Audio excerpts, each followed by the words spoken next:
Merci Michel, merci Sultan El Ali, bonjour à tous. Donc, il m'a été demandé au cours de ce webinaire et en vue du prochain congrès pluriel à Abu Dhabi de vous donner quelques éléments et de réfléchir avec vous au sujet des défis de la fraternité universelle du point de vue de la théologie catholique et du dialogue interreligieux. Je le ferai principalement à partir de deux textes très importants. Donc, le premier, bien sûr, intitulé Document sur la fraternité humaine pour la paix mondiale et la coexistence commune, signé à Abu Dhabi par le pape François et le grand imam Ahmed El Tayeb le 4 février 2019 et qui sera l'objet du congrès de février prochain. Le second texte sur lequel je m'appuierai, du seul pape François, intitulé Fratelli Tutti, sur la fraternité et l'amitié sociale, du 3 octobre 2020, donc de l'année suivante, et qui est une lettre encyclique, ce qui signifie circulaire, une lettre circulaire solennelle envoyée aux chrétiens de par le monde, mais aussi à toute personne qui voudra bien la prendre en considération. Fratelli Tutti, qui est de l'italien, traduit en français, cela signifie tous frères. Fratelli Tutti est une expression très utilisée par saint François d'Assise, ce saint du XIIe, XIIIe siècle, très aimé jusqu'à aujourd'hui, même en dehors de l'Église, pour sa simplicité, sa joie et sa radicalité, s'adressait ainsi à tous les hommes et femmes de son temps pour les inviter tous, à un amour qui surmonte les barrières de la géographie et de l'espace. On pourrait même dire les barrières des idéologies. En cela, il exprimait l'essentiel de ce que l'on peut appeler une fraternité ouverte qui cherche à valoriser chaque personne indépendamment de son origine. Alors, il y a de nombreux liens entre les deux textes, donc le document signé à Abu Dhabi et la lettre circulaire. Je ne cite que les plus évidents. Tout d'abord, le grand imam d'El-Azhar, Ahmed El Tayeb, que le pape François appelle ordinairement ami, Ahmed El Tayeb est cité 5 fois dans le second document Fratelli Tutti. Le document lui-même y est cité 8 fois, ce qui indique bien sûr une continuité ou un développement, mais aussi l'importance de ce premier document où la diversité humaine est envisagée non pas comme un problème, mais comme une opportunité pour exercer la charité et la fraternité. Cette encyclique rassemble, l'encyclique, rassemble et développe des thèmes importants abordés dans ce document que nous avons signé ensemble, affirme donc le pape au début de sa lettre, c'est le numéro 5 de Fratelli Tutti. Et il l'a conclu en citant longuement ce même document par la belle prière qu'ils écrivirent ensemble. Ce sont les derniers mots, les derniers numéros de l'encyclique. Au nom de Dieu, nous déclarons adopter la culture du dialogue comme chemin, la collaboration commune comme conduite, la connaissance réciproque comme méthode et critère, qui est le titre que j'ai choisi pour mon exposé. Alors attention toutefois à considérer ces deux textes comme de simples sermons, n'est-ce pas, destinés à être vite oubliés. Si la fraternité dans la diversité est la pierre angulaire de ces deux textes intimement liés, le concept ne peut être interprété dans un sens uniquement sociologique et santé mentale. La fraternité doit passer par des actes et pour les chrétiens, elle doit s'exercer en priorité envers les pauvres, les immigrés, les oubliés ou les rejetés de la terre. Car nous ne savons que trop bien que croire en Dieu et l'adorer ne garantit pas de vivre selon sa volonté. Une personne de foi peut ne pas être fidèle à tout ce que cette foi exige d'elle, et pourtant, elle peut se sentir proche de Dieu et penser avoir plus de dignité que les autres. Là, je cite Fratelli Tutti au numéro 74, si vous voulez vérifier. C'est pourquoi l'inclusion ou l'exclusion de la personne en détresse au bord de la route définit tous les projets économiques, politiques, sociaux et religieux. C'est-à-dire que le pauvre est critère de discernement pour savoir si nous allons dans la bonne direction dans tous nos projets, c'est-à-dire nos choix politiques, mais aussi économiques, culturels, académiques et sociaux. Est-ce que les pauvres font partie de mon horizon ou bien sont-ils absents, voire niés?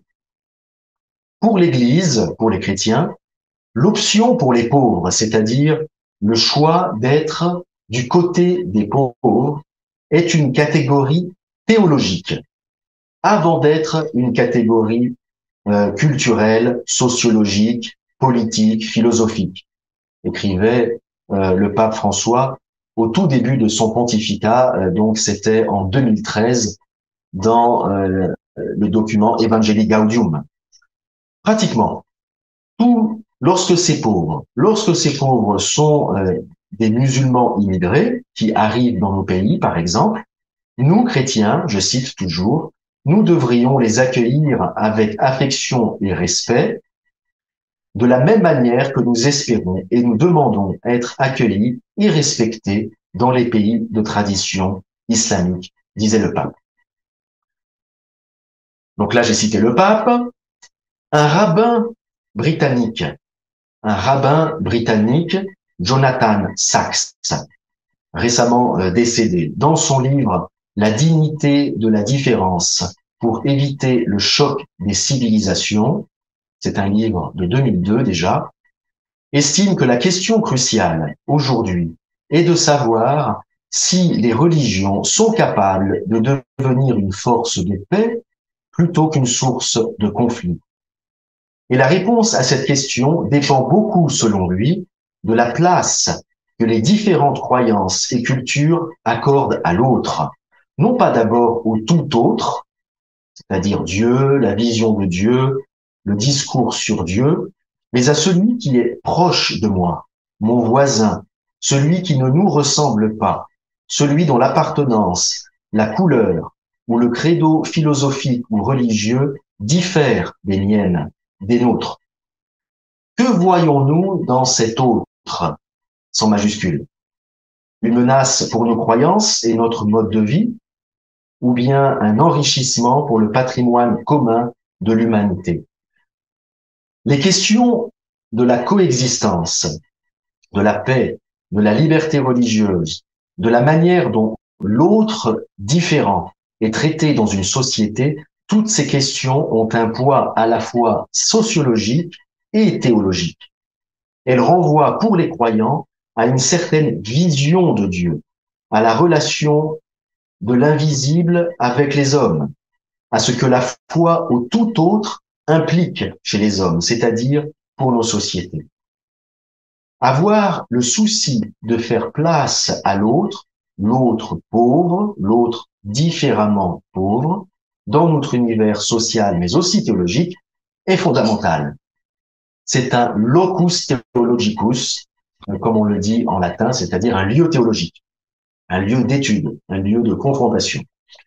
Mais le thème de l'altérité a déjà été l'objet d'un congrès de pluriel, donc je vous invite à lire les actes qui ont été publiés, le dernier congrès à Beyrouth.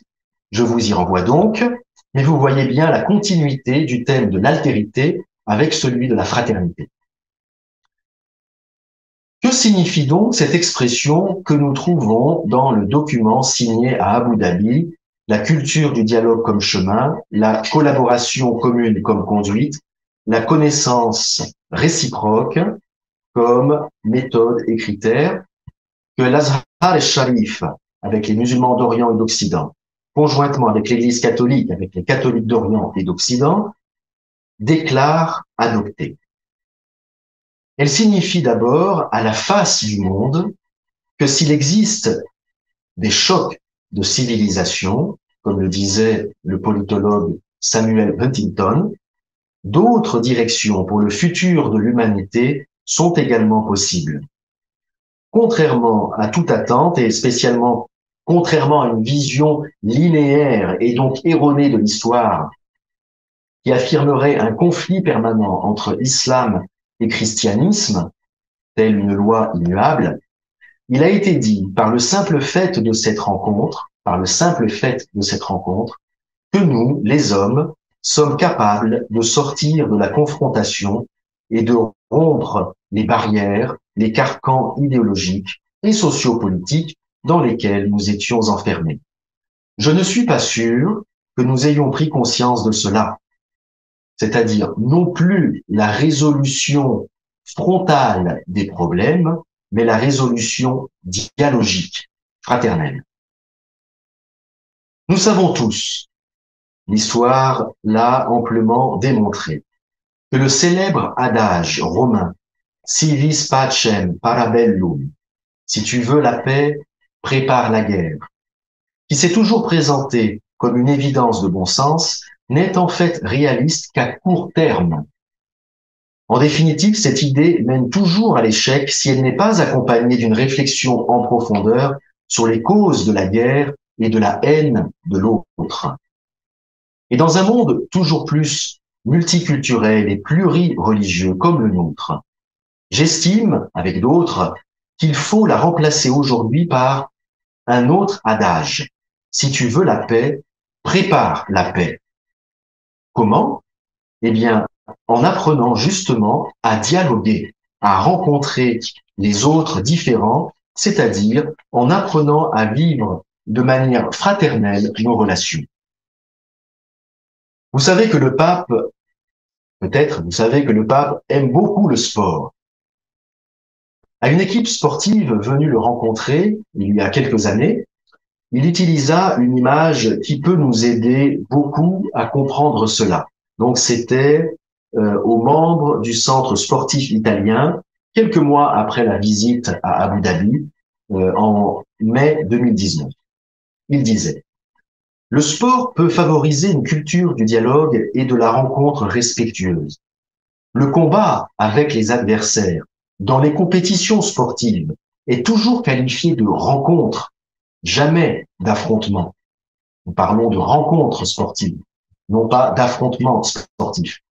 Parce qu'en fin de compte, même s'il est préférable de gagner, dans un certain sens, tous les deux gagnent.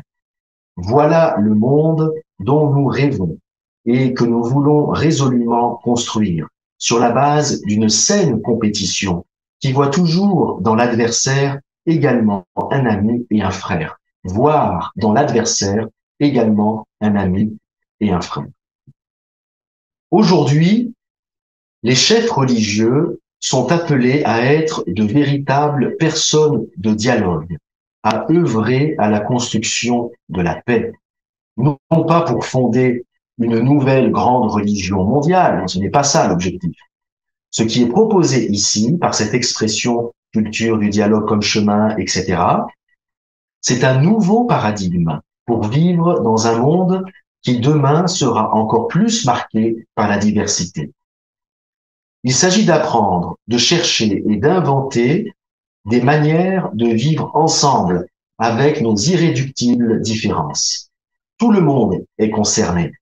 Et je rappelle que le document signé à Abu Dhabi est avant tout une exhortation à être mise en pratique, surtout par les personnes ou les organismes qui peuvent agir sur la société.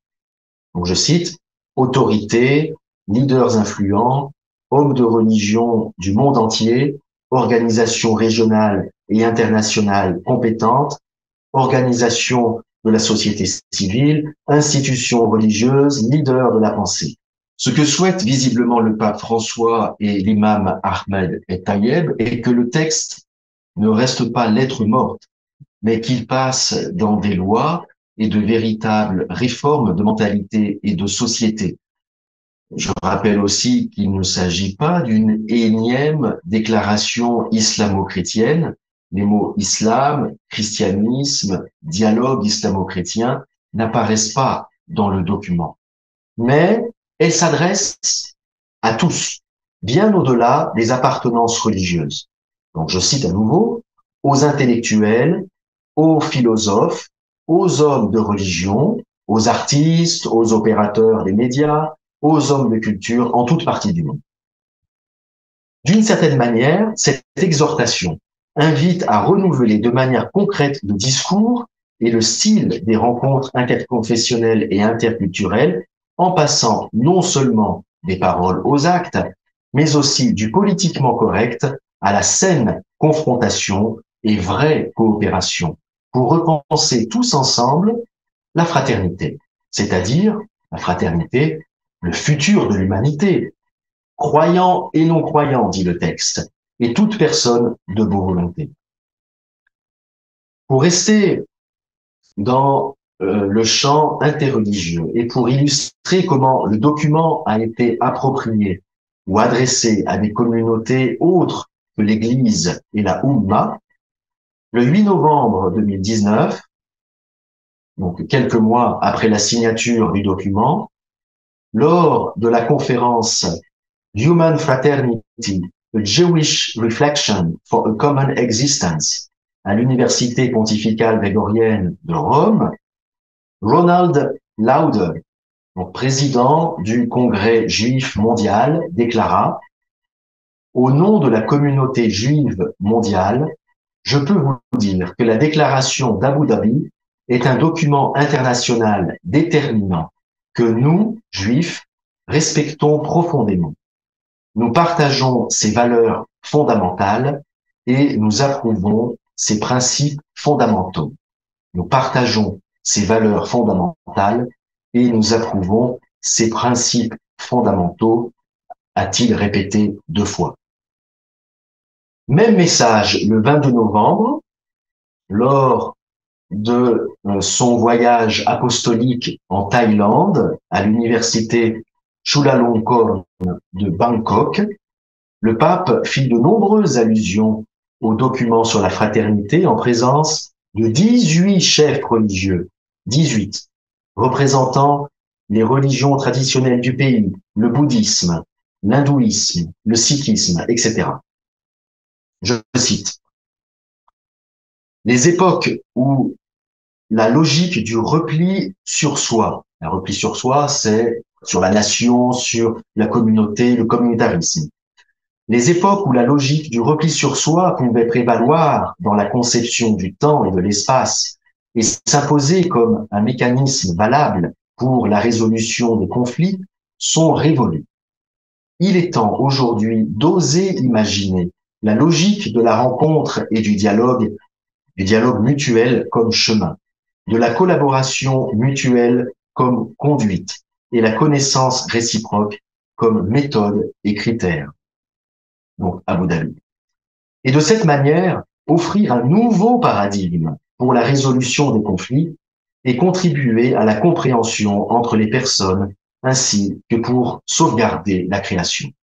Je crois que dans ce domaine, les religions, de même que les universités, sans pour autant renoncer à leurs notes essentielles et à leurs spécialités propres, ont beaucoup à apporter et à offrir. Tout ce que nous faisons dans ce sens est un pas significatif pour garantir aux plus jeunes générations leur droit à l'avenir et sera aussi un service rendu à la justice et un service à la paix.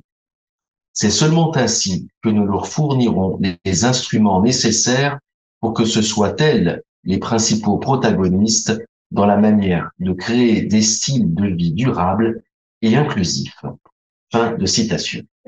Et si je dois donner un exemple en dehors des religieux, donc chrétiens, musulmans, juifs, bouddhistes, hindous, etc., mais issus de la société civile, d'adoption ou de désir d'adoption de ce paradigme pour le bien et le futur de l'humanité, il y a au moins un pays qui a déclaré l'année dernière vouloir le mettre en œuvre dans ses institutions éducatives et culturelles. Il s'agit du Timor oriental. Je cite, notre Parlement national, donc déclara le président José Ramos Horta, de cette nation d'Asie du Sud-Est, a voté à l'unanimité en faveur de l'adoption du document sur la fraternité humaine en tant que document national. En tant que président, j'ai signé une déclaration dans laquelle je m'engage à travailler avec les autorités nationales chargées du système éducatif, ainsi qu'avec l'Église catholique ou d'autres groupes religieux, afin d'adopter les enseignements et les valeurs du document sur la fraternité humaine dans le cadre de notre programme scolaire national.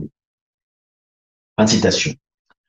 Et je termine ainsi, car le temps qui m'a été accordé s'achève, mais je pense que cette dernière citation du pape François à l'université de Bangkok, ainsi que cette adoption du texte par la nation du Timor-Leste, illustre bien ce que peut signifier ce choix de chefs religieux et politiques d'adopter pour eux-mêmes et pour les leurs, mais aussi d'inviter tout le monde à la culture du dialogue comme chemin, la collaboration commune comme conduite et la connaissance réciproque comme méthode et critère. Je vous remercie.